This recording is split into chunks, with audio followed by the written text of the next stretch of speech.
మన ప్రభు అయిన యేసుక్రీస్తు నామాన ఈ కార్యక్రమం చేస్తున్న దేవుని బిడ్డలందరికీ నా హృదయపూర్వకమైన వందనాలు.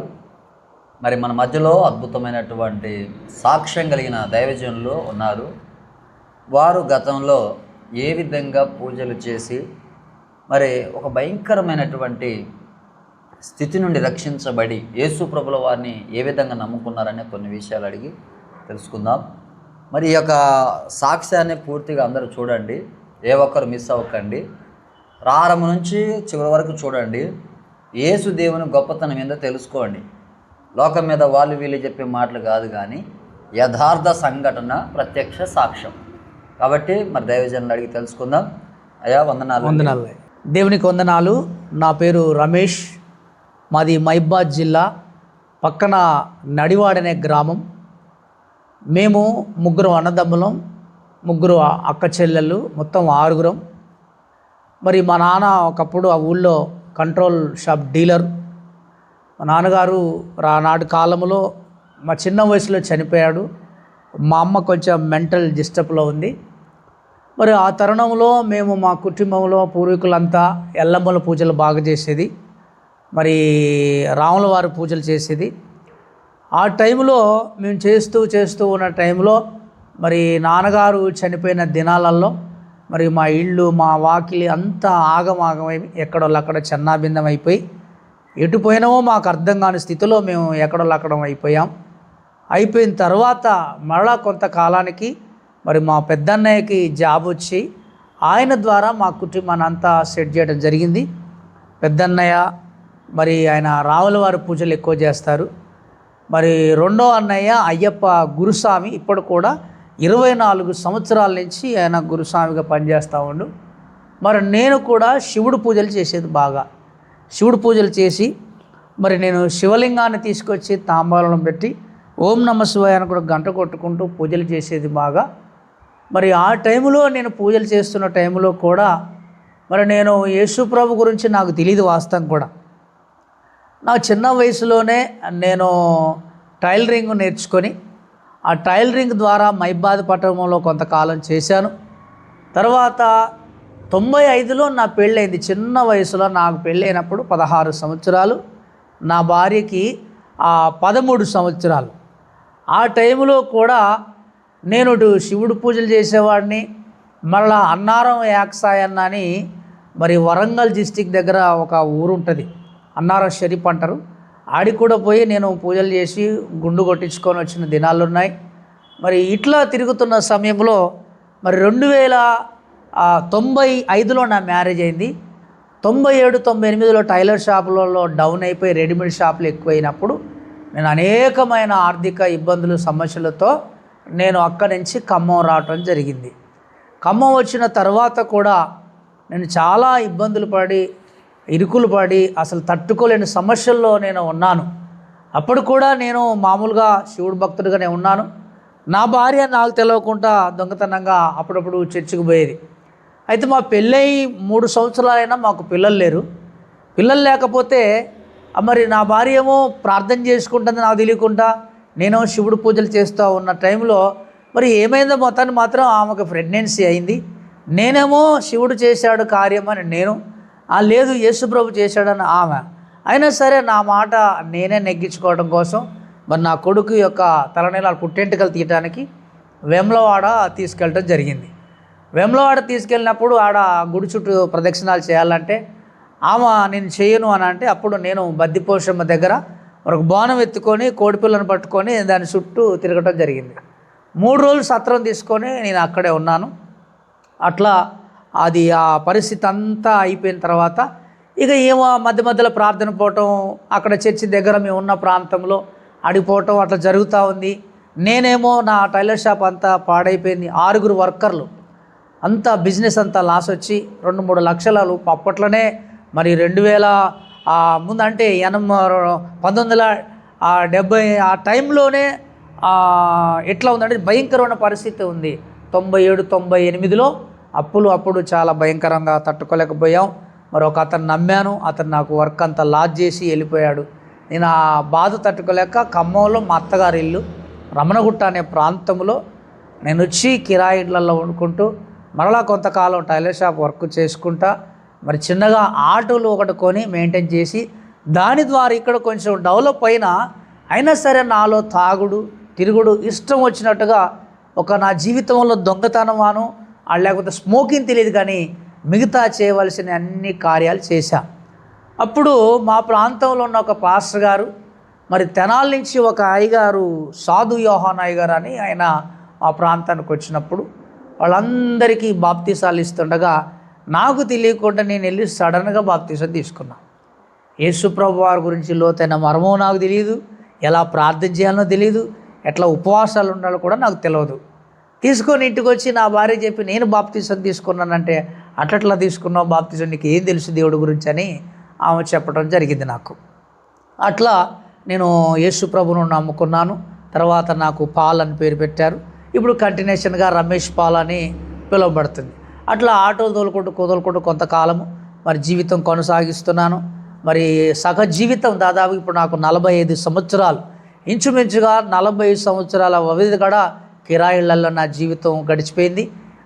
అప్పటి వరకు నాకు ఏం లేదు. అయితే ఆ టైంలో మేము ఇబ్బంది పడుతున్న టైంలో నా భార్య ఒక అమ్మగారి దగ్గరికి ప్రార్థనకు పోయేది. ఆమె అడిగి పోయి ప్రార్థన చేయించుకుంటా ఉంటే ఆమె ఒక ప్రవచనం చెప్పింది, దేవుడు మిమ్మల్ని పట్టుకోబోతున్నాడు, మీరు దేవుని పని చేయాలా, మీరు ఏ పని చేసినా బాగోదని ఆ అమ్మగారు చెప్పడం జరిగినది. తర్వాత కొన్ని రోజులైనాక ఇంకొక అయ్యగారు తమిళనాడు నుంచి ఒక అతను వచ్చాడు. ఆయన కూడా ప్రార్థన జరిగే టైంలో మా భార్యతో చెప్పినప్పుడు ఆమె ఒక తీర్మానం చేసుకుందంట. నాకు తెలియదు ఆ తీర్మానం ఏంటంటే, నా భర్త తిరిగి ఏదో రోగం వచ్చి వ్యాధి వచ్చి చచ్చిపోకూడదు, మరి దైవజనులు చెప్పారు కాబట్టి నా భర్త చివరి సూపర్ లాస్ట్లోనైనా సరే ఆయన దేవుని పని చేసి చచ్చిపోవాలని ఆమె మనసులో నిర్ణయం చేసుకుందట. మరి ఆ సంగతి అయితే నాకు తెలియదు. నేను సర్లే నా ఎంజాయ్ నేను చేసుకుంటూ ఉంటా అంటే నేను ఆల్రెడీ ఒక పరిస్థితిలో ఆటో తోలుకొని మడుగనే గ్రామం దగ్గర తాళ్ళగూడెం దగ్గర నాకు యాక్సిడెంట్ అయ్యింది. ఆ యాక్సిడెంట్లో ఎవరు నా దగ్గర లేరు, ఎవరు ఒక వెహికల్ వచ్చి నాకు తగిలిలేదు, నేను వెళ్ళిచ్చి ఆయనకు తగిలేదు. అయ్యగారు ఆటోమేటిక్గా నేనే పడిపోయినా, నా ఆటో మొత్తం బొల్త పడ్డది. నా తలకాయ రాయి దగ్గరికి వెళ్ళి కరెక్ట్గా ఇక్కడ పోయి ఆగింది, లేకపోతే ఈ పెచ్చలు వేసిపోయేది. అప్పటికి ఆటో అంతా డ్యామేజ్ అయింది, ఇక్కడ ఎముక ఇరిగింది, ఎన్నుపూస బొక్క కొద్దిగా దెబ్బ తగిలింది, గోడంతా ప్యాచ్ అయింది. ఆ టైంలో నేను ఆ బాధలో ఉన్నప్పుడు ఒక స్వరం నాతోటి, నా కుమారుడు రమేష్ లాస్ట్ అండ్ ఫైనల్ అనే ఒక వాయిస్ నాకు వినపడటం జరిగింది. ఆ వాయిస్ నీకు చూస్తే ఎవరు లేరు, నాతో ఎవరు మాట్లాడతలేరని మరలా నేను ఆటో లేపుకొని ఏడ్చుకుంటా ఇంటికి వెళ్ళిపోయి డాక్టర్ దగ్గర పోయి కట్లు కట్టించుకొని నేను ఇంట్లోకి అడుగు పెట్టేసరికి నా భార్య అన్నం తింటుంది. నేను తలుపు కొట్టగానే డోర్ తీసి నా కట్లను చూసి వమ్మో అని అన్నది. అంటే నన్ను ఎవరన్నా కొట్టారేమో, ఇంతకుముందు నేను తాగి అటుకి వచ్చే రౌడీలతో వాళ్ళతో వీళ్ళతో తిరిగేవాడిని, ఇది ఎవరైనా కొట్టారేమో అని బాధపడుతుంటే లేదు నన్ను ఎవరు కొట్టలేదు, నాకు చిన్న బండి పడ్డదని నేను చెప్పేసి ఆమెతో ఉన్నా. మనం దేవుడు పని చేయమని దేవుడు ప్రవచనం వచ్చింది, మనం చేయట్లేదు కాబట్టి ఎటువంటి సమస్యలు ఎదురవుతున్నాయేమనంటే, నేనేంటి ఆటో తోలుకుంటుంటే నేను సేవ ఎందుకు చేస్తా, నేను సేవ చేయలేను, నా వల్ల కాదు, ఇప్పటికే నేను చాలా నష్టపోయినా, ఈ అమెరికా వాళ్ళ దేవుడి గురించి నాకెందుకు చెప్తున్నామని నేను అట్లా ఆయన్ని వ్యతిరేకించడం జరిగింది. అట్లా అయిపోయినా నాకు జరిగినాయి, కట్టలు పట్టుకొని ఇంట్లో ఉన్నాను. నాకైనా వారం రోజుల తర్వాతనే నా భార్య చర్చికి పోదామని సండే సిద్ధపడగలరు, రేపు సండే నైట్ సిద్ధపడుతుంటే నువ్వు వద్దు ఏం పోవద్దు, మనకి ఏ దేవుడు వద్దని నేను ఆమెతో డిస్కషన్ చేస్తున్నాను. తెల్లవారుజామున ఆటోమేటిక్గా ఆమె బట్టలారైపోతుంటే కరెంట్ షాక్ కొట్టి మీద పడి ఆమెను తిప్పి అవతలేసినాయి. నేను నిద్ర మొక్కన పోయి లేపేసరికి నన్ను షాక్ కొట్టగానే నేను గబగ వచ్చి మెయిన్ బంద్ చేసిన. అట్లా అయిపోయింది. మరి ఆ రోజు కూడా చాలా ఇబ్బంది పడ్డాం ఆమె చేపట్టి. సరే ఆమెను కూడా ట్రీట్మెంట్ చేసుకొచ్చాం, ఇద్దరు మంచాలు పడ్డాం. తర్వాత ఆ ఉండి మా అబ్బాయి కూడా ఎన్నడూ సైకిల్ తొక్కడం రాదు వానికి. వేరే ఫ్రెండ్స్ ఇద్దరు పోయి సైకిల్ పోటీలేమో తొక్కడం పోయి ఈయన కింద పడిపోయి ఇవన్నీ దెబ్బలు తగిలేసినాయి. అప్పుడు మా పరిస్థితి ఏంది ఇట్లా ఉందని ఒక దైవజనుడి దగ్గరికి పోయి, ఇంతకుముందు చర్చికి వెళ్ళే దైవజనుడి దగ్గరికి వెళ్ళి మేము మాట్లాడితే ఆయన కూడా దేవుని సేవ చేయాలా అని చెప్పేసి అంటే, మేము బ్రతకటే కష్టం, మేము సేవ చేయటం మా వల్ల కాదు, మేము చేయలేమని చెప్పినాం. అయినా సరే లేదని అంటే అప్పుడు తనికెళ్ళలో first bible college, grace bible college ఫస్ట్ది. అక్కడ నేను ఫస్ట్ బ్యాచ్లో జాయిన్ అయినా. పొద్దున్నాక బైబిల్ కాలేజ్ పోయి నైట్ వచ్చి ఆటో దొల్లేదు. మళ్ళీ అక్కడ చేసిన తర్వాత మళ్ళీ మన్నా మినిస్ట్రీలో వారం రోజులు రెమ్మన్నగూడెంలో నేను అక్కడ ట్రైనింగ్ చేయడం జరిగింది. మీరు యేసు ప్రభుని నమ్ముకోవడానికి సరి అయిన రీజన్, ఏ కారణం చేత అసలు యేసు ప్రభువుని నమ్ముకున్నారు? ఏ కారణం చేత అంటే ఫస్ట్ నా భార్య చర్చికి పోయింది. ఆమె నా కోసం అనేక సార్లు ప్రార్థన చేస్తూ ఉంది. ఆమె చర్చికి పోయి వచ్చినప్పుడు కూడా అర్ధగంట లేట్ వచ్చినా కూడా నువ్వు ఎందుకు లేటుగా వస్తున్నానో ఆమెతో గొడవ పెట్టుకునేది. నేను గొడవ పెట్టుకున్న తరుణంలో ఏంటంటే ఇక నేను అనుమానించినట్టుగా జనరల్గా చెప్పాలంటే మాట్లాడేటోని. అయితే నేను యేసు ప్రభువును నమ్ముకోవడానికి గల రీజన్ ఏంటంటే అందరూ యేసు ప్రభువుని గురించి మాట్లాడుకుంటున్నారు, అందరూ వెళ్తున్నారు చర్చిలకి. అసలు ఈ దేవుడు ఏం చేస్తున్నారు ప్రజలకు, ఈయన మాకు ఇన్ని కష్టం, నా భార్య కూడా ప్రార్థనకు నాకు చెప్పకుండా పోతుంది అనే ఆలోచనలో నాకు పడ్డది. పడి ఒక అయ్యగారు, అదే తెనాలి నుంచి వచ్చినని చెప్పినగా, ఆయన చాలా కాషాయ వస్త్రాలు వేసుకొని చాలా గంభీరంగా ఉంటాడు ఆ మనిషి. అవునవును. ఆ మనిషిని నేను చూసి, ఆయన చూసిన తర్వాత నాకు తెలియని ఒక అట్రాక్షన్ కలిగింది. యాక్చువల్ చెప్పాలంటే నీకు ఒక పరివర్తనం వచ్చేసింది. వచ్చేసి నేను ఆటోలో తీసుకుపోయేది ఆయనని. ఆయన అక్కడక్కడ దయ్యాలు ఎలగొట్టడం, ప్రార్థన చేయటం అలా చేసుకుంటా తిరుగుతూ ఉంటే నేనే తీసుకెళ్తున్నా కాబట్టి ఆటోమేటిక్గా అయ్యగారిని చూడంగానే నాకు ఒక మార్పు వచ్చేసింది. ఓ దేవుని బిడ్డలు ఇట్లా కూడా ఉంటారా, ఇలా చేస్తే దయ్యాలు పోతున్నాయి, ఆయన ప్రార్థన చేసి తిట్టపోతున్నాయి నా కళ్ళతో నేను చూసిన కాబట్టి అప్పుడు యేసు ప్రభుని ఎట్లా నమ్ముకోవాలనే ఆలోచనలో నాకు కొద్దిగా తలంపు వచ్చేసింది. ఓకే, ఇప్పుడు మీరు కళ్ళతోటి చూశారు కాబట్టి ఆ తలంపు వచ్చింది. అవును. మీరు ఇన్ని సంవత్సరాలు శివుని భక్తుడు అన్నారు. అవును. మరి ఇన్నిసార్లు గుళ్ళకు పోయి ఉంటారు, ఇన్నిసార్లు దేవుల చుట్టూ తిరిగి ఉంటారు. అవును. మీకు ఎప్పుడు ఇట్లాంటి తలంపు రాలేదు? నాకు ఎప్పుడు రాలేదు. అంటే మీరు ఎప్పటి నుంచి పూజలు చేస్తున్నారు? నేను దరిదాపుగా నాకు తెలిసి నేను శివుడు పూజలు చేపట్టి 1991 నుంచి చేసిన. 1 నుంచి 2000 సంవత్సరం దాకా చేసిన ఇంచుమించుగా. నేను ప్రతి సోమవారము శివలింగాన్ని తాంబూలంలో పెట్టి మరి పసుపు, కుంకుమ, జాజి పూలు, పాలు అభిషేకం చేసి ఆ నీళ్లు ఎనుగులలో పోసి, ఎక్కడ తడి కాకూడదు తొక్కకూడదంటే ఎనుగులలో పోసి కొబ్బరికాయ కొట్టి శివయ్య పలారం ముక్కలు చక్కెర అని పంచదార పోసి పంచేది ఇంటి ముందు. పంచి సోమవారం నాడు మీరు మంచి ప్రశ్న వేశారు. సోమవారం సాపు వేసుకొని కింద పడుకొని, అంటే నా భార్యకి నాకు ఇంత దూరాన్ని ఉండేది అంటూ కింద పడుకునేది. శుక్రవారం బాపనాన్ని పిలిపించి నా టైలర్ షాపులో పూజ చేపించేది. పూజ చేపించి శనివారం నాడు నవగ్రహాల పూజ అని శివాలయంకి వెళ్ళి చేసేది నేను. అటువంటి పూజలు చేస్తున్న సమయంలో కూడా నేను అప్పుల పాలైనాను, రోడ్డు మీద పడ్డాను. అంత షాప్ లాస్ వచ్చింది. మరలా ఏకశాయన దగ్గర పోయి మా ఫ్రెండ్ ముస్లిం క్యాండిడేట్ ఉంటే అన్నారం కూడా వెళ్ళి తూములో నుంచి అప్పట్లో కాలంలో తూములో నుంచి మేము బయటికి వెళ్ళిన దినాలు ఉన్నాయి. అట్లా ఎన్నో చేసిన ఫర్దర్గా విజయవాడ కనకదుర్గమ్మ గుడి కాడికి పోయి కూడా మరి ఒక పార్టీ మీటింగ్ ద్వారా వెళ్ళి గుడిని దర్శించుకొని వచ్చినాక నాకు మరలా నేను సైకిల్ వేసుకొని పడితే తలకాయ పగిలింది, ఇంకా గాయం ఉన్నది దానికి కూడా. ఇవన్నీ చేసి చూసి అలసిపోయాను కాబట్టి ఈ దైవజనుడు వచ్చినప్పుడు నాకు ఆటోమేటిక్గా నేను ఇన్ని సమస్యలు వేసుకుని నాకు ఆ దేవుడు ఏ న్యాయం చేయలేదు కదా, నాకు నేను ఇంత తప్పుల పాలైనా, రోడ్డు మీద పడ్డా, ఏంటి నాకు ఈ పరిస్థితి, నేను ఆటో తోలుకునే పరిస్థితి నాది కాదు.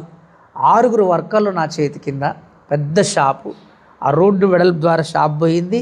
రెడీమేడ్ షాపులు ఎక్కువ కావడం వల్ల నాకు చాలా ప్రాబ్లమ్స్ ఎదురైనాయి. అప్పుడు ఈ దైవజనులు చూసిన తర్వాత దేవుని బిడ్డలంటే ఏంటి, దేవుడు అంటే ఏంటి అనేది నేను తెలుసుకొని అందరికి బాప్తీసాలు ఇస్తుంటే నాకు కూడా ఏమన్నా, మీరు శివుని భక్తుడిగా ఉన్నప్పుడు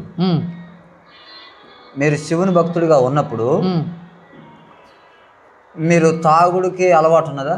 ఉన్నది. మీరు శివుడు భక్తుడుగా ఉన్నప్పుడు తాగటం అన్నీ చేసా, తిరగటం అన్నీ.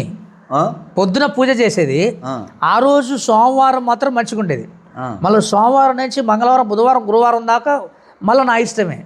నా వర్కర్స్కు తాపిచ్చేది, నేను తాగేది.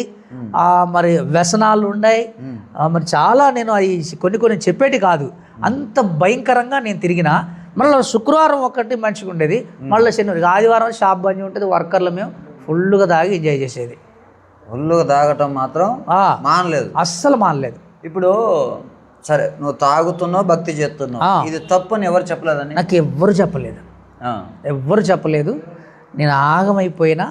అప్పుడు నన్ను దగ్గర తీసిన, అసలు ఏ ఫంక్షన్కి వెళ్ళినా వీడు తాగుపోతాడు వచ్చాడు, ఏదో గొడవ గిల్లుతాడని అనుకున్న మా అన్నయ్య బిడ్డ మ్యాచెట్ అయినా కూడా ఆ ఫంక్షన్ కూడా నన్ను ఇన్వైట్ చేయలే, తాగొడవ చేస్తాడని. అటువంటి భయంకరమైన తాగుడు వ్యసనం. మరి డోర్నకల్లో మా బాబాయ్ గారు రైల్వేలో రిటైర్డ్ అయ్యాడు. ఆయన ఫంక్షన్లో ఎంతమంది మా బంధువులు ఉన్నారు, ఏమేమి మందులు తాగుతారో అన్ని మందులు తాగినాయి ఆ రోజు. అంటే తాగుల్లో అయితే నెంబర్ ఎక్స్పర్ట్, అంతే, డౌటే లేదు. డౌట్ లేకోకుండా నెంబర్ 1గా 3 రోజులు మంచం మీద కాడికి క్వార్టర్ రావాలా. 3 రోజులు మంచం నుంచి లేచే పని లేదు. నా భార్య కానీ మా అన్నయ్యలు కూడా తీసుకొచ్చి మంచం కాడ పెట్టిన దినాలు ఉన్నాయి మందు. అటు మందు అంబర్ ప్యాకెట్లు. నా భార్య కొట్టు కాడిపోతే కూరగాయలు తెచ్చుకోవాలా, అంబర్ ప్యాకెట్ తీసుకురావాలా. ఆ అంబర్ ప్యాకెట్ అయిపోయిందంటే ఎంసీ గుట్కా తేవాలా. రోజుకు 15 ఎంసీలు తినేది, 2 అంబర్ ప్యాకెట్లు అయిపోయేది. మందు అయితే ఓల్డర్ మంకు, ఎంసీ విస్కీ, గుడాంబవులో థమ్స్అప్ మిక్సింగ్ చేసుకొని తాగేవాడిని.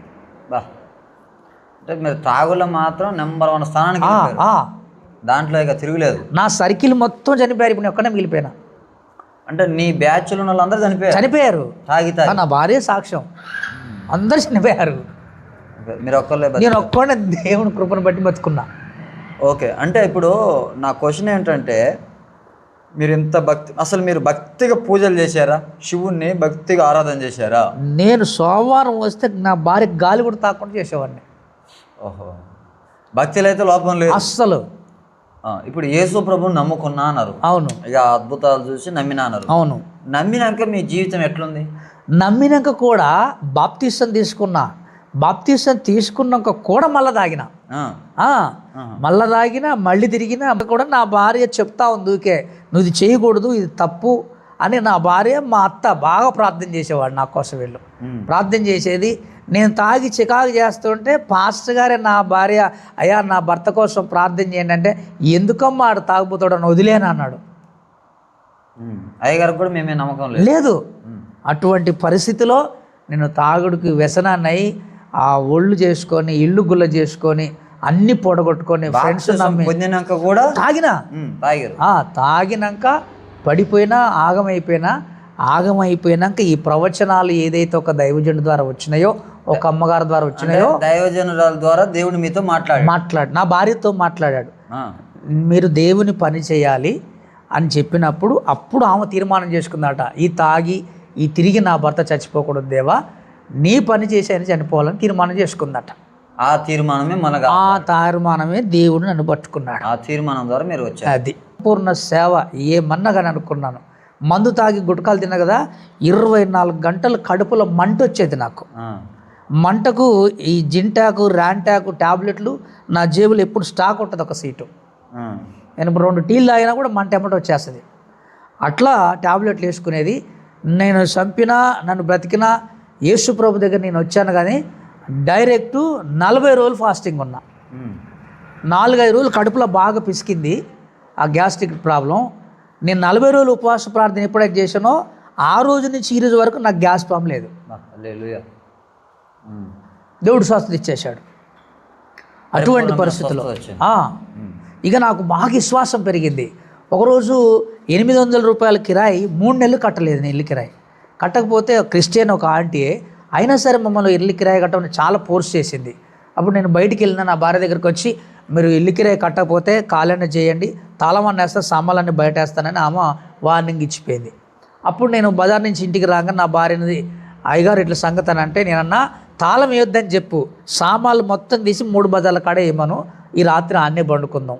మన పనులు వదిలిపెట్టుకొని, మరి దేవుడు వేసే పని చేయమని చెప్పిండు కదా, ఎవరన్నా మన వీడు చేతగానోడు అంటాడు, పని చేయలేని అందరూ మనం తిడతారు, తిట్టినా పర్లేదు, మనకు ఏం తగలవు, మన పిలిచిన తగులుతాయి, నువ్వు సైలెంట్గా ఉండమన్నా. గురువారం సాయంత్రం జరిగింది ఇది. తెల్లారి శుక్రవారం ఉపవాస ప్రార్థన మేము ఒకటి పెట్టాం. ఉపవాస ప్రార్థన పెడితే 2 అత్తాగోడళ్ళు వచ్చారు మా దగ్గరికి. అత్తాగోడళ్ళు వచ్చి ఆ ప్రేయర్ అయిపోయింది, తర్వాత ప్రార్థన చేయండి అయ్యా అంటే నేను ఫస్ట్ ప్రార్థన చేశా. ప్రార్థన చేయగానే అత్త నాకు కొంత కానుక ఇచ్చింది. ఆ కానుక తీసి జేబులు పెట్టుకున్నాను. అత్త అయిపోయినాక కోడలు కానుక పెట్టింది, అది తీసుకున్న జేబులు పెట్టుకుని ఇంకొక సిస్టర్ గారు వచ్చి ఆమె పెట్టింది. వీళ్ళందరూ అయిపోయినాక నా కానుక చూస్తే కోడలేమో 1800 రూపాయల కానుక పెట్టింది, అత్త ఒక 500 కానుక పెట్టింది, ఇంకో సిస్టర్ గారు 170 రూపాయలు కానుక పెట్టారు. ఇవన్నీ తీసుకుంటే నాకు 3 నెలల ఇల్లు కిరాయి పోయింది. అప్పుడు నాకు ఇక విశ్వాసం కలిగింది బాగా.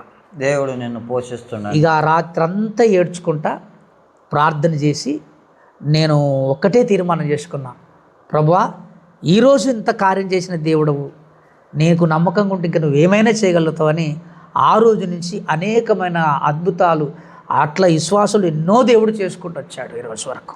ఇప్పుడు మీరు అద్భుతాలు చూసి మారారు. అవును, మారినాక కష్టమైన నష్టమైన సేవ చేస్తున్నారు. ఎస్. అయితే ఇప్పుడు ఈ సేవలో చాలామంది అనుకునేది ఏంటంటే, మన ఫలానా పాస్టర్ గారు రమేష్ పాల్ గారు దీంట్లో డబ్బులు ఎక్కువ వస్తాయి అనే సేవ చేస్తాడు. ఓకే, దానికోసమే ఇట్లా మంచిగా ఉంటుందని ఒక ప్లాన్ వేసుకొని దీంట్లోకి వచ్చిండు. ఓకే, రకరకాలుగా అనుకుంటా ఉంటారు. దానికి మీరేం సమాధానం చెప్తారు? డబ్బు కోసమే నేను సేవకు రావాల్సినంత అవసరం లేదు. నేను నా భార్య కష్టపడి మీ ఇంట్లో కూర్చుని టైలర్ షాపులు ఇంట్లో కూర్చుంటే మేము సేవకు రాకముందు కూడా మేము నెలకు ఆనాడు కాలంలో 15,000 సంపాదించుకునేవాళ్ళం. సేవకు దేవుడు నన్ను బ్రతికించాడు కాబట్టి, దేవుడు నన్ను స్వస్థపరిచాడు కాబట్టి నేను బతుకుతానో సత్తానో నాకే గ్యారెంటీ లేని పరిస్థితుల్లో నేను ఉన్నా. అప్పుడు యేసు ప్రభు మీద విశ్వాసం కలిగి నాకు డబ్బు ఇవన్నీ ముఖ్యం కాదు, నేను ఆయన కోసం బ్రతికి నాలాంటి అనేకమైన వ్యక్తులను దేవుని దగ్గరికి నడిపించాలన్న ఒక ఆలోచన కలిగి నేను కాన్సెప్ట్ కలిగి ఉన్నాను. ఓకే, ఇప్పుడు మీరు పరలోకానికి వెళ్ళి కొన్ని దినాలు ఉండొచ్చు, పరలోకానికి వెళ్ళి కొంతసేపు ఉండొచ్చారని చెప్పారు. అది అసలు ఎట్లా జరిగింది ఆ సంఘటన? నాకు 2004 సంవత్సరంలో విపరీతమైన నడుము నొప్పి వచ్చేసి, ఆ నడుము నొప్పి భరించలేని నొప్పి, పడుకోవడానికి కూడా అవకాశం ఉండేది కాదు నాకు. ఆ టైంలో నేను ప్రతి నెల మరి ఒక సావాసనకు ఒక మినిస్ట్రీలో నేను సేవకుడుగా ఉన్నాను కాబట్టి నేను ప్రతి నెల విజయవాడ సేవకుల మీటింగ్కి కారు వేసుకుని, నాకు చిన్న కారు దేవుడు ఇచ్చాడు. అంటే నా సొంత డబ్బులు పెట్టి నేను కొనుక్కున్నాను. అప్పుడు నాకున్న అడ్జస్ట్మెంట్ బట్టి నా 2 పిల్లలు కూడా ఆ ప్రైవేట్ కంపెనీలో జాబ్ చేస్తున్నారు ప్రెసిడెంట్. వాళ్ళు ఇచ్చిన దాంట్లో కొంచెం సంఘం వచ్చిన దాంట్లో పెట్టుకొని చిన్న కారు కొనుక్కొని నేను ప్రతి నెల కారు వేసుకొని విజయవాడ పోయి వస్తూ ఉంటాను. నేను వస్తున్న తరుణంలో ఖమ్మానికి ఒక 30 కిలోమీటర్ 20 కిలోమీటర్ ముష్టికుంట అనే ప్రాంతానికి వచ్చిన తర్వాత నాకు ఈ కాలు చేతులు ఇవన్నీ పీక రావడం జరిగింది. పక్షవాతం వచ్చినట్టుగా అయిపోయింది నాకు. వచ్చిన టైంలో నేను నా భార్య పక్కన కూర్చోబెట్టుకొని ఈ కాలు అంతా ప్రెస్ చేస్తూ ఉంటే అటు ఇటు చేరి ఖమ్మం ఇంటికి వచ్చేసి నేను ఇంటికి వచ్చి కారు పక్కన పెట్టి నైట్గా ఇంట్లో పడుకుందామంటే అసలు మంచోళ్ళు పడుకునేట్లే నొప్పి, కింద పడుకునేట్లే, కుర్చీలో కూర్చోవటం, ఏడవటం, మొత్తుకోవటం, ప్రభుని స్తుతించడం, అటు నా భార్య ఏడవటం, ఇద్దరే ఉన్నాం, ఇంట్లో ఎవరు లేరు. మా చిన్నబ్బాయి హాస్పిటల్లో చేస్తాడు డ్యూటీ, ఆయన డ్యూటీకి వెళ్ళిపోయాడు. ఇక రాత్రి అంతా చాలా వేదన పడ్డా నేను. చాలా వేదన పడ్డాక పొద్దున మా అబ్బాయి రాగానే ఫస్ట్ ఆఫ్ ఆల్ హాస్పిటల్ పోదాంపా అని మరి ప్రశాంతి హాస్పిటల్ ఒక డాక్టర్ గారి దగ్గర నేను కన్సల్ట్ అయ్యి చూస్తే ఆయన ఎంఆర్ఐ స్కానింగ్ రాశారు. ఆ స్కానింగ్ పోయి చూస్తే అక్కడ ఆ ఎంఆర్ఐ స్కానింగ్లో L5, L6, L4 అని లోపల ఎన్నుపూసబొక్కకు ట్యూమర్లు అయినాయని ఆ ఎంఆర్ఐ రిపోర్ట్లో వచ్చింది. అది చూసి మళ్ళీ డాక్టర్ దగ్గర తీసుకెళ్తే డాక్టర్ అన్నాడు, అర్జెంటుగా ఆపరేషన్ చేయకపోతే ఈ నడువులు పడిపోయే అవకాశం ఉన్నాయి, మూత్రపిండాలు ఎక్కడెక్కడ స్ట్రక్ అయితే అర్జెంటుగా ఆపరేషన్ చేయాలి, 3 లక్షల రూపాయల దాకా ఖర్చు అవుతాయి, చేసినా కూడా మేమైతే గ్యారంటీ ఇవ్వలేము, ఖచ్చితంగా అయితే కాలు చేయబడిపోయే అవకాశం ఉంటుందని డాక్టర్ గారు చెప్పారు. నా దగ్గర అంత డబ్బు లేదు అని నేను చెప్తే ఆయన ఏమన్నారంటే, హైదరాబాదు మరి నిమ్స్ హాస్పిటల్కి వెళ్ళండి, అక్కడ మీకు చేస్తారా, మీకు ఆరోగ్యశ్రీ కార్డు ఉందంటే ఉందని చెప్పారు. అయితే ఆడిపోవటానికి కూడా 4-5 రోజులు బెడ్ దొరుకుతుందని చెప్పారు. 4-5 రోజులు అంటే ఆ నొప్పి నేను తట్టుకోలేకపోతున్నా, భయంకరమైన నొప్పి ఉన్నది. ఆయన జనరల్గా మామూలుగా మెడిసిన్ రాశారు, ఆ మెడిసిన్ వేసినా కూడా తగ్గట్లేదు. అప్పుడు ఏం చేయాలని మేము ఎక్కడెక్కడ యశోదలు కూడా అడిగితే వాళ్ళు కూడా 5 లక్షలు అయితే అని చెప్పారు. ఇంకొక 2-3 హాస్పిటల్లో సంప్రదించాం. అప్పుడు ఏం చేయాలనో అర్థం కాని స్థితిలో ఉన్నప్పుడు నా పెద్ద కొడుకు హైదరాబాద్లో ఒక చిన్న ప్రైవేట్ కంపెనీలో జాబ్ చేస్తాడు. ఆయనకు హైదరాబాద్ ESI కార్డు ఒకటి ఉంది, కార్డు ఉంది. ఆ కార్డు కూడా అది దగ్గరలో పడ్డది, వస్తుందో రాదో అని కూడా గ్యారెంటీ కూడా లేకుంటుంటే ఒకసారి అదే ESI హాస్పిటల్లో మా మరదలు PG డాక్టర్, ఇప్పుడు PG చేస్తుంది ఆమె ద్వారాగా పోయి కార్డు చెక్ చేస్తే ఓకే అవైలబుల్గా ఉంది, అవకాశం ఉంది, ఇంకా అదే ఫైనల్ అనమాట. ఇంకా తీసుకెళ్ళారు, నాకు అడ్మిట్ చేశారు. ఒకరోజు మొత్తం టెస్టులను చేశారు. ఈ భూమి మీద మనిషికి ఎన్ని రోగాలు ఉంటాయో అన్ని టెస్టులు చేశారు. నాకు అన్ని రిపోర్ట్లు నార్మల్గా వచ్చినాయి. ఇదొక్కటే సమస్య క్లియర్గా ఉంది నాకు. ఇక తెల్లారి జైన్ చేయించారు, బెడ్ ఇచ్చారు, అయిపోయింది. అయిపోయినాక 15 రోజులు అవుతుంది. ఆపరేషన్కు అక్కడ బ్రెయిన్ స్పైన్ ఒక్క డాక్టర్ చేస్తాడు. అది ఫుల్ రష్ ఉంటుంది అన్నట్టు ఈ రెండింటికి.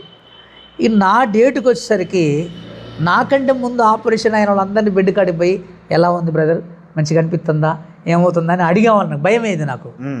తీరా రేపు ఆపరేషన్ అనగా నాకు భయం వేసి నాకు బీపీ అంటే నా జీవితం లేదు, బీపీ 180 వచ్చింది ఒకసారి అదురికి. అప్పుడు ఆపరేషన్ క్యాన్సిల్ చేశారు. ఇక్కడ చర్చి ఉంది ఖమ్మంలో. నా చిన్న కొడుకున్నాడు, వాడికి పాటలు పాడటమే తెలుసు, వాక్యం చెప్పడం రాదు. ఆ సమయంలో 2024 సంవత్సరం ఆ టైంలో నేను హాస్పిటల్లో ఉండటం జరిగింది. ఈ 2 కార్యక్రమాలు కూడా మా చిన్న అబ్బాయి, మా చిన్నమామ కొడుకు ఇంకో అతను ఇద్దరే జరిపించారు. మరలా 10 రోజులు అవుతుంది. ఇక డాక్టర్లు నా గురించి డిస్కషన్ చేస్తారు. నాకు ఆపరేషన్ చేసే మిషన్ పూణే నుంచి రావాలా, ఇక్కడిది కాదు అది. ఎన్నుపూస ఏమంటే నరం తల నుంచి నడుము వరకు మెయిన్ నరం బ్లడ్ సప్లై అవుతుంది మన బాడీకి అంతా. ఆ నరాన్ని మిషన్తో లాగి ఈ ఎన్నుపూస బొక్కకున్న గడ్డల్ని సంవరాల, అది ఆపరేషన్. అయితే మళ్ళీ నేను ఇక ఎవరు పెద్ద డాక్టర్ దగ్గరికి తీసుకెళ్ళమంటే ఎవరు తీసుకెళ్ళలేదు, ఎవరు నాకు అపాయింట్మెంట్ ఇవ్వట్లేదు. ఒకసారి శాంసన్ సార్ అని అందులో ఉంటాడు డాక్టర్ గారు, ఆయన క్రిస్టియన్ డాక్టర్. ఆయన పైకి రూమ్లోకి వచ్చి ఒక పేషెంట్ గురించి చెక్ చేస్తూ ఉంటే అంతకుముందు నాకు సెక్యూరిటీ గార్డు ఒక రెడ్డి గారు అని పరిచయం అయ్యారు నాకు. నేను పాస్టర్ అనేసరికి నా దగ్గరికి వచ్చి మాట్లాడుతూ ఆయన నాకు దేవుడి గురించి చెప్తూ నన్ను బలపరుస్తూ, ఏం కదయ్యా నీకెందుకు, సార్ ఉన్నాడు, శామ్ సార్ ఉన్నాడు, అద్భుతంగా దేవుడే ఆయన ఆపరేషన్ చేసినట్టుగా ఉంటుందని నన్ను బలపరుస్తున్నాడు. ఆ రోజు ఆయనే డ్యూటీలో ఉన్నాడు. గబగబా నా బిడ్డకి వచ్చి పాస్టర్ గారు శామ్ సార్ వచ్చారు పైకి అనగానే నేను ఏమంటే నా బిడ్డ మీకు లేచిపోయినా. ఆయన పక్కన పేషెంట్ చూసి వెళ్ళిపోతా ఉంటే నేను వెనకాల ఊరికి వెళ్ళి అయ్యా ప్రైజ్లాడన్నా. టక్కున వెనక తిరిగిసిండు. ఎవరు అన్నాడు. అయ్యా నేను పాస్టర్ గారిని, రమేష్ పాల్ గారు, ఖమ్మం మాది అన్న. ఏంటి ప్రాబ్లం అనగానే పక్కన సిస్టర్ గారు పిలిచి ఇట్లా ఆయనది స్పైన్ ప్రాబ్లం అని చెప్పగానే వెంటనే ఫైల్ మొత్తం తీసుకురండి అని చెప్పేసిండు. 1/2 అవర్లో మొత్తం చూశాడు నా రిపోర్ట్స్ అన్నీ. చూసేసి 2 డేస్లో నాకు ఆపరేషన్ ప్లాన్ చేసిండు. నాకు బ్లడ్ తక్కువ ఉంది, అంటే నాకు సరిపోనుంది, మళ్ళీ ఆపరేషన్ చేస్తే ఇంకెక్కువ అవుతుందని. అప్పుడు నాది ఏ పాజిటివ్ ఏదో ఉంటే నా కొడుకు పెద్ద కొడుకుదే ఆ బ్లడ్. తర్వాత నా పెద్ద కొడుకు ఫ్రెండ్స్ ఒక 4 వచ్చి వారందరూ బ్లడ్ ఇచ్చారు. ఆ బ్లడ్ చేంజ్ చేసి నాకు బ్లడ్ ఇచ్చి ఆపరేషన్కి ఏప్రిల్ 22వ తారీఖు నాడు 2024లో ఆపరేషన్ ప్లాన్ చేశారు. ఉదయకాల సమయంలో 9 గంటలకు ఆపరేషన్ థియేటర్ తీసుకెళ్ళేటప్పుడు ఈ డాక్టర్ గారు నన్ను ఒక ప్రశ్న అడిగారు. నీకు ఆపరేషన్ సక్సెస్ కాదో నాకు తెలియదు, కానీ నీ ప్రాబ్లం బాధ ఏందని అడిగాడు నన్ను. అయితే నాకేదైనా అయితే సంఘం పాడైపోయిద్దయ్యా అనగానే డాక్టర్ గారు వెంటనే అన్నాడు, సంఘం నీదా దేవుందని అడిగాడు. ఇదే ప్రశ్న, దేవుంది అన్న. ఆయన చూసుకున్నాడు, సరే కళ్ళు మూసుకో అన్నాడు. ఆ డాక్టర్ గారు ఎవరికి ఆపరేషన్ అయినా ప్రేయర్ చేసి ఆపరేషన్ థియేటర్ తీసుకెళ్తాడు. నాకు ప్రేయర్ చేశాడు. తీసుకెళ్తాడు నా భార్యని, నా పెద్ద కొడుకు ఇద్దరే ఉన్నారు. ఫస్ట్ ఆగి పెండింగ్ పడ్డది కదా, బీపీ పెరిగి. ఇప్పుడు కూడా ఎవ్వరికి చెప్పలేదు. ఇక నా భార్య ఒక్కతుంది. మా మరదలు కూడా ఆమె డ్యూటీని వచ్చి చూసి వెళ్ళిపోయింది, సార్ చూసుకుంటారని. నా కొడుకు నా భార్య ఇద్దరే ఉన్నారు.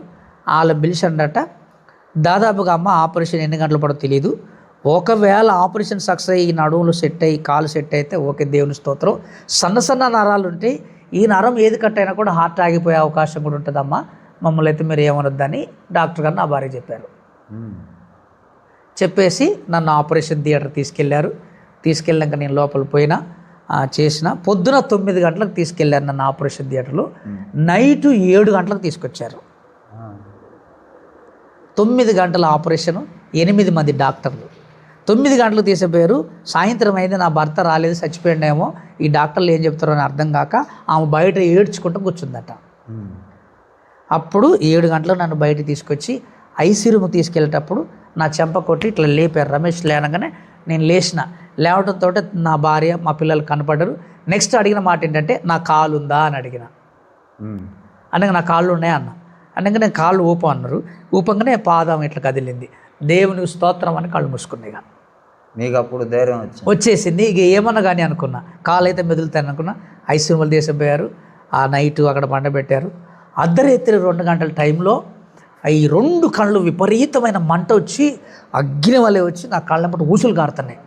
అప్పుడు నా బెడ్ ఎదురుగా అంతెత్తు ఒక వైట్ వస్త్రాలు, ముఖం నుంచి చూడలేదు కానీ వైట్ వస్త్రాలతో ఒక వ్యక్తి నా ఎదురుగా నిలబడ్డాడు. నేను ఆయన చూసిన చూసిన కొద్దిసేపు నా చిన్న కొడుకు పక్కన ఉన్నాడు. నా కళ్ళు మండుతున్నానే ఏడుస్తున్నాను. ఇక ఇటు కళ్ళ మంట, ఎన్నపూసకు 3 పైపులు వేశారు. ఒకటి యూనిర్ పైప్ వేశారు, ఒకటి వేస్ట్ బ్లడ్ పోవడానికి పైప్ వేశారు ఎన్నపూసకి, మళ్ళీ వేస్ట్ వాటర్ పోవడానికి ఈ పైపులు వేసి ఎక్కడికక్కడ వేసి పెట్టారు. ఇక ఆ బాధ తెల్లవార్లు పడ్డా బ్రదర్. నైట్ అయిపోయిన తర్వాత నాకు ఆ ఐసులో కూడా దోమలు కుడుతున్నాయి.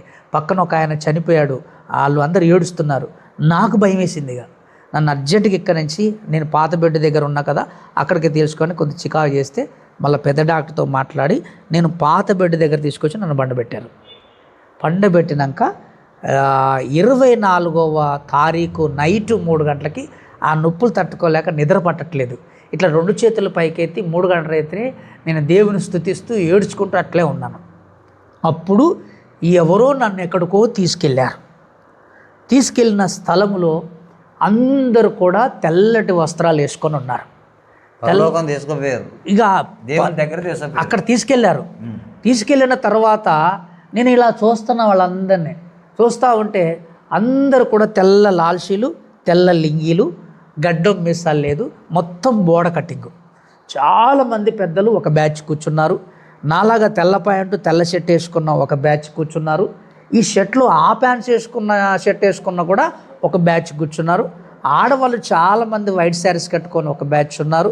చిన్న పిల్లలు వైట్ ఫ్రాక్ వేసుకున్న పిల్లలు కొంతమంది ఉన్నారు.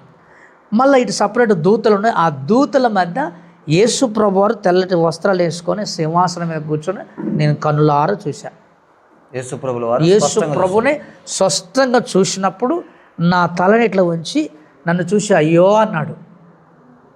అనేసి అందరూ నిలువు మొక్కలేసి ఇట్లా 2 చేతులు పైకెత్తి నాకు ప్రార్థన చేసినప్పుడు నేను దేవుని అడిగా, దేవా నేను ఇటువంటి పరిస్థితులను ఎట్లా సేవ చేయాలని అడిగితే దేవుడు నాకు ఒక పేపర్ని ఇట్లా తిప్పేసి ఆ దేవుని పక్కన ఒక కేక్ తెచ్చి అక్కడ 2 అక్షరాలతోటి మత్తయి సువార్త 6:34 రాయించాడు.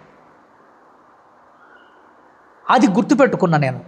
అది గుర్తుపెట్టుకున్న 3 గంటల రైతు నన్ను తీసుకెళ్ళారు. తెల్లవారుజామున 5:30 అవుతుంది అక్కడ దాకానే ఉన్నా. తెల్లవారుజామున రూమ్ క్లీన్ చేసడం వచ్చి నా బెడ్ని కదిలిచ్చింది.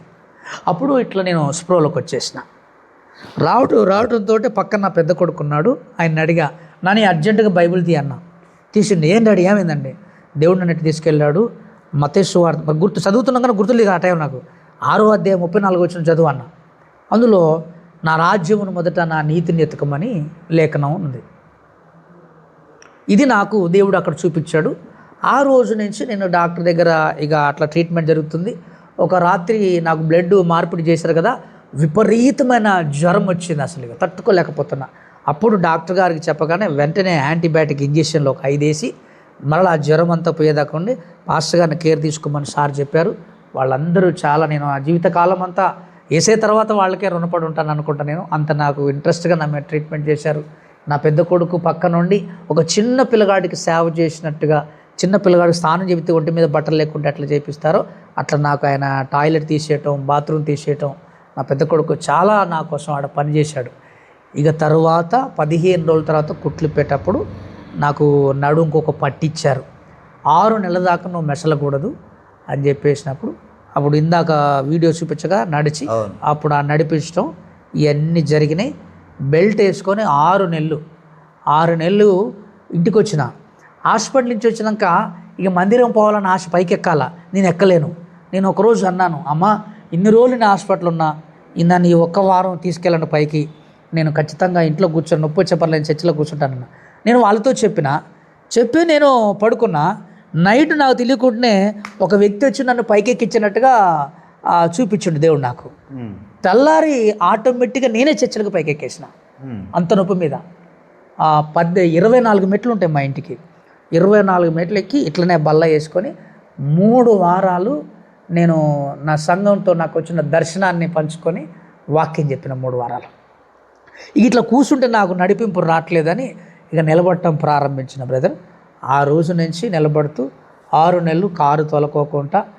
మరి దేవుడు గొప్ప కార్యం ఏంటంటే ఈ ఆపరేషన్తో పాటు ఈ 2 నెలల్లో దేవుడు ఇంకా 3 అద్భుతాలు చేశాడు నా జీవితంలో. ఒకటి, నాకు ఆపరేషన్ సక్సెస్ చేశాడు. 5గురికి ఆపరేషన్ అయింది. ఒక ఆయనకు తలకు ఆపరేషన్ అయింది, నా బెడ్ పక్కనే పడుకుండు. పాపం ఆయన పెద్ద ఆయన చనిపోయాడు. ఆయన 4 ఎన్నుపూసాలలో 2 ఫెయిల్ అయిపోయారు, ఇద్దరు మిగిలాం. దాంట్లో నేను ఒక్కడిని. ఆ ఇద్దరు ఆపరేషన్ నాది బారు ఆపరేషన్, పెద్దగా ఆపరేషన్. నేను వచ్చి దేవుని సేవ చేస్తూ మరి ఈ రోజున మనం మంచి సాక్ష్యం విన్నాం. మరి దైవజనులు రమేష్ పాల్ గారు ఒకళ్ళు మారిస్తే మారలేదండి. తన జీవితంలో తన మార్పు కోసం ఎన్నో ప్రాంతాలు తిరిగారు. కానీ